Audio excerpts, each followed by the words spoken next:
अगर आप भी अपनी जिंदगी को आसान बनाना चाहते हैं तो जल्दी से सब्सक्राइब कीजिए ब्रिज कन्या को। दोस्तों, आज के इस वीडियो में हम आपको बताएंगे कि दिन का कौन सा समय है जब माँ सरस्वती आपकी मनोकामना पूरी करती है। साथ ही हम जानेंगे कुछ ऐसे उपाय जिनसे आपकी पुरानी से पुरानी मनोकामना भी जरूर पूरी हो सकती है। इसी के साथ मैं आपको बताऊंगी कि अगर आपका बुरा समय चल रहा है तो दुर्भाग्य को दूर करने के लिए आप क्या उपाय कर सकते हैं। नमस्कार दोस्तों, स्वागत है आप सभी का एक बार फिर से। दोस्तों, सच्ची श्रद्धा से कमेंट्स में जरूर लिखें हर हर महादेव। दोस्तों, आपने कई बार लोगों को ऐसा कहते सुना होगा कि हमेशा शुभ शुभ बोलना चाहिए और किसी के लिए बुरा नहीं कहना चाहिए। क्या पता उस वक्त आपकी जीभ पर माँ सरस्वती का वास हो और आपके मुंह से निकले शब्द सच हो जाएं। अब इसके पीछे की सच्चाई क्या है और क्या दिन भर में ऐसा कोई वक्त होता भी है जब हमारी जुबान पर माँ सरस्वती का वास होता है, यही जानेंगे मिलकर आज की इस वीडियो में। लेकिन आगे बढ़ने से पहले आपसे रिक्वेस्ट है कि वीडियो को लाइक करें, अपने दोस्तों के साथ शेयर करें और अगर आपने अभी तक चैनल को सब्सक्राइब नहीं किया तो सब्सक्राइब करके बेल आइकन जरूर प्रेस करें। दोस्तों, मान्यताओं के अनुसार भगवान विष्णु के एक कथन के अनुसार ही ब्रह्मा जी ने सरस्वती देवी का आवाहन किया और सरस्वती माता के प्रकट होने पर ब्रह्मा जी ने उन्हें अपनी वाणी से सृष्टि में स्वर भरने का अनुरोध किया। माँ सरस्वती ने जैसे ही वीणा के तारों को छुआ उससे सर्वप्रथम स शब्द फूट पड़ा। ये शब्द संगीत के 7 सुरों में प्रथम सुर है। इस ध्वनि से ब्रह्मा जी की मुख सृष्टि में ध्वनि का संचार होने लगा। हवाओं को, सागर को, पशु पक्षियों और अन्य जीवों को वाणी मिल गई। नदियों से कल कल की ध्वनि फूटने लगी। इससे ब्रह्मा जी बहुत प्रसन्न हुए। उन्होंने सरस्वती को वीणा की देवी के नाम से संबोधित करते हुए भागेश्वरी नाम दिया। दोस्तों, पुराणों में सरस्वती माँ को कमल पर बैठा दिखाया जाता है। कीचड़ में खिलने वाले कमल को कीचड़ स्पर्श तक नहीं कर पाता, इसीलिए कमल पर विराजमान माँ सरस्वती हमें ये संदेश देना चाहती है कि हमें चाहे कितना ही दूषित वातावरण में रहने को मिले, लेकिन हम खुद को इस तरह से बनाकर रखें कि बुराई हम पर प्रभाव न डाल सके। सनातन धर्म में माँ सरस्वती को वाणी की देवी कहा गया है और ऐसा कहा गया है कि 24 घंटों में एक बार वो हर व्यक्ति की जुबान पर आती है। इस दौरान बोला गया कोई भी वाक्य अथवा शब्द सच होता है। अक्सर घर में बड़े बुजुर्ग कुछ भी बुरा या अपशब्द बोलने से मना करते हैं। उनका मानना होता है कि कभी भी देवी सरस्वती जीभ पर बैठ सकती है। जाने अनजाने बोली गई बातें सच भी साबित हो सकती है। और दोस्तों, ये कोई कोरी कल्पना नहीं बल्कि प्रामाणिक सत्य है। किसी के बारे में कभी ना तो बुरा बोलें और ना ही सोचे। माँ सरस्वती कब जीभ पर आ जाए कुछ कहा नहीं जा सकता। एक मान्यता के अनुसार रात को 3:10 से लेकर 3:15 तक का समय सर्वोत्तम है। 5 मिनट के बीच बोली गई कोई भी बात अवश्य सिद्ध होती है। ऐसी मान्यता है कि अगर सरस्वती माँ का सच्चे मन से पूजन किया जाए तो वो भी अपने भक्तों पर जरूर प्रसन्न होती है और उन व्यक्ति को विद्या और बुद्धि की प्राप्ति जरूर होती है। तो चलिए अब आपको ये भी बता दें कि आखिर आप माँ सरस्वती को प्रसन्न कैसे कर सकते हैं।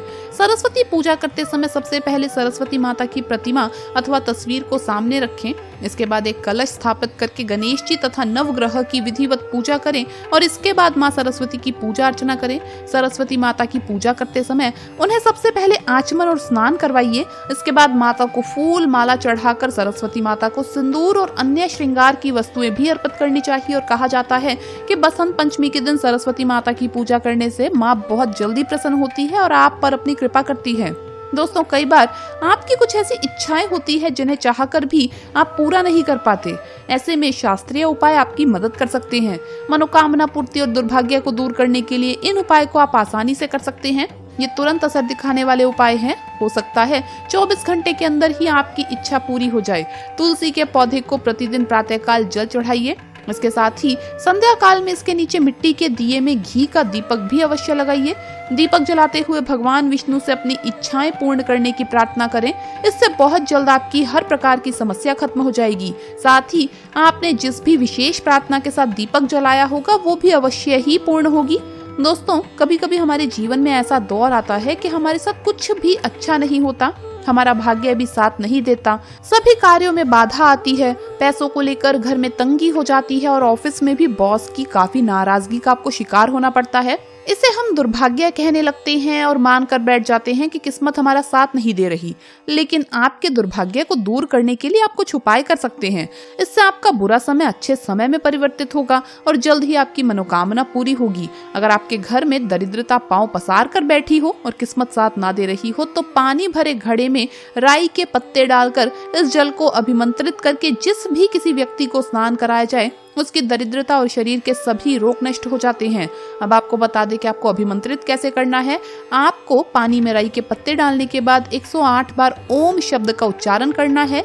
ये भगवान शिव का मंत्र है दोस्तों, सभी जानते ही है। 108 बार आपको ओम मंत्र का उच्चारण करना है और उसके बाद स्नान कराया जाए तो व्यक्ति के शरीर के दोस्तों सारे रोग भी दूर होंगे, दरिद्रता भी दूर होगी।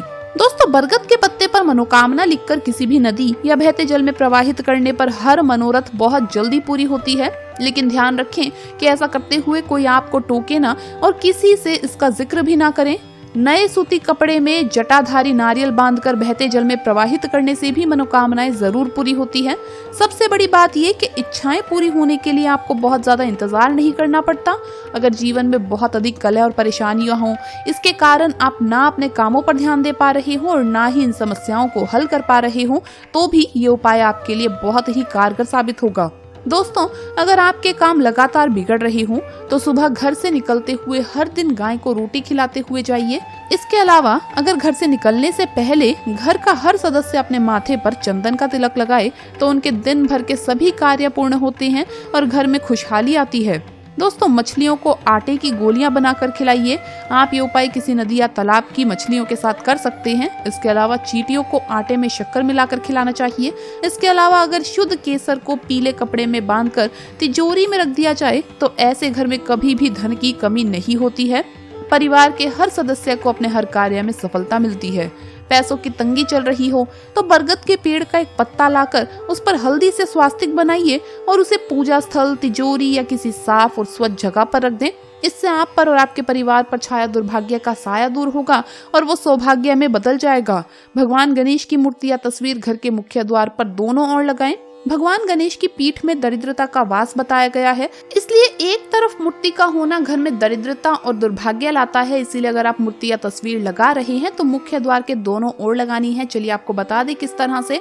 मान लीजिए अगर आपने बाहर की तरफ भगवान गणेश की प्रतिमा या तस्वीर आपने लगाई है अपने मुख्य द्वार पर, तो आपको मुख्य द्वार के अंदर की ओर ठीक उसी जगह पर दूसरी तस्वीर गणेश जी की लगानी है दोस्तों, ताकि दोनों तस्वीरों की पीठ आपस में मिले। इस तरह से आपको तस्वीर को लगाना चाहिए। इससे घर में दरिद्रता नहीं आती और सब कुछ मंगल ही मंगल होगा। इसके अलावा घर के पूजा घर में गणेश जी की प्रतिमा रख सकें तो जरूर रखें और उस पर नियमित रूप से या कम से कम बुधवार को आप दुर्वा चढ़ाइए। अगर चाहते हैं कि आपके किए सभी कार्य हमेशा सफल हो तो जितना संभव हो धन संबंधी सभी कार्य सोमवार या बुधवार को ही करें। किसी नए कार्य की शुरुआत या नौकरी आदि के लिए जा रहे हैं और घर की कोई भी महिला सदस्य उस व्यक्ति के ऊपर से एक मुट्ठी काली उड़द की उतार कर यानी वार कर 7 बार आपको ये वारना है और घड़ी की सुई की दिशा में वारना है। अगर जमीन पे फेंक दे तो वो कार्य अवश्य सफल होता है। घर में कभी भी धन की कमी ना हो और आर्थिक समस्याएं ना आए, इसके लिए जरूरतमंद गरीबों और किन्नरों को जितना संभव हो उतना दान करें। हो सके तो किन्नरों को दिए गए पैसों में से आप उनसे 1 रुपया वापस मांग लीजिए और अगर वो खुशी से आपको लौटा दे तो उसे आप अपने घर की तिजोरी में जरूर रखिए। इससे दिन दुगने रात चौगुनी तरक्की आपको देखने को मिलेगी। तो दोस्तों, आपको ये वीडियो कैसा लगा हमें कमेंट्स में जरूर बताएं। इस वीडियो को लाइक करें, अपने दोस्तों के साथ शेयर करें और अगर आपने अभी तक चैनल को सब्सक्राइब नहीं किया तो सब्सक्राइब करके बेल आइकन जरूर प्रेस कर लें। जल्द मुलाकात होगी अगली वीडियो में। हर हर महादेव, जय महाकाल।